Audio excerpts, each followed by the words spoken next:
Quand un joueur veut, par exemple, faire un centre, il ne faut pas qu'il y ait un élément quelconque qui va venir l'empêcher de faire ce centre.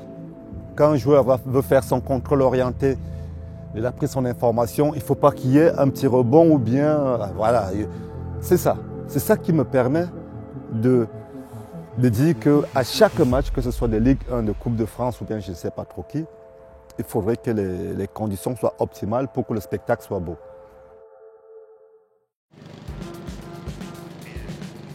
Au stade du Roudourou, si l'herbe est ici plus verte qu'ailleurs, c'est grâce à cet homme.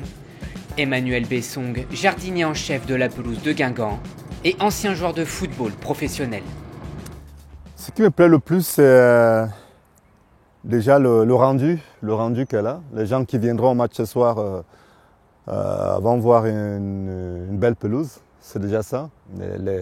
Les raisons de la mauvaise passe ou du mauvais centre seront ailleurs, seront purement et simplement techniques, pas à cause du terrain. J'ai souvent embêté et je continue parce que je suis exigeant et je pense que ça tire vers le haut.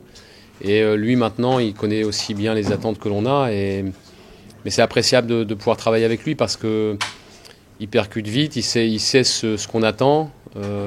Aujourd'hui, on est dans un fonctionnement où il n'y a même plus besoin de lui demander ci ou de lui demander ça. Il le fait de lui-même et il maîtrise bien son sujet.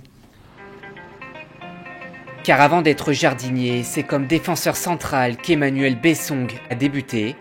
Un titre de champion du Cameroun en 1996, des passages en Indonésie et en D1 turc. La sélection camerounaise n'est plus très loin, mais une blessure au genou stoppe sa carrière. En 2001, Emmanuel s'installe en France où s'offre à lui l'opportunité d'intégrer une entreprise d'espace vert. C'est un coup du sort.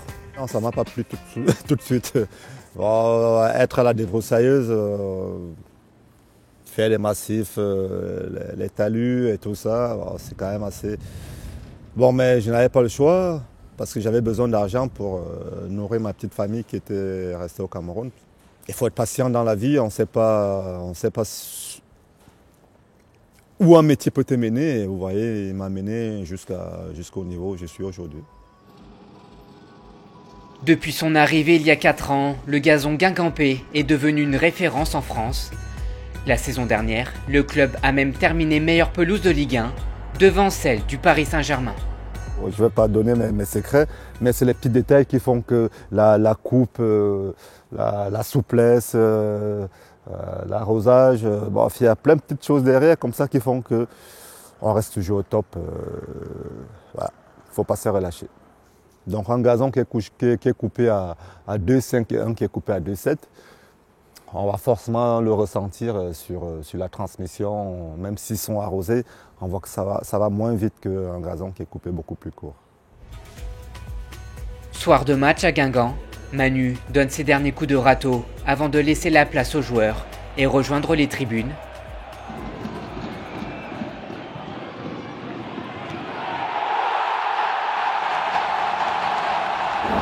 C'est bien joué ça. Après la victoire de son équipe, Emmanuel pense déjà à réparer sa pelouse. Donc comme vous pouvez le constater, la pelouse elle a tenu mais elle a souffert un tout petit peu. Elle a souffert un tout petit peu, mais bon, ça c'est le quotidien des pelouses en hiver.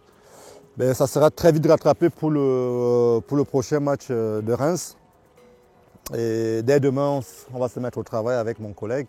Dans un Roudourou vide, Emmanuel Bessong continue de fouler un gazon qu'il n'a jamais eu envie de quitter. Désireux de continuer à vivre football à 42 ans.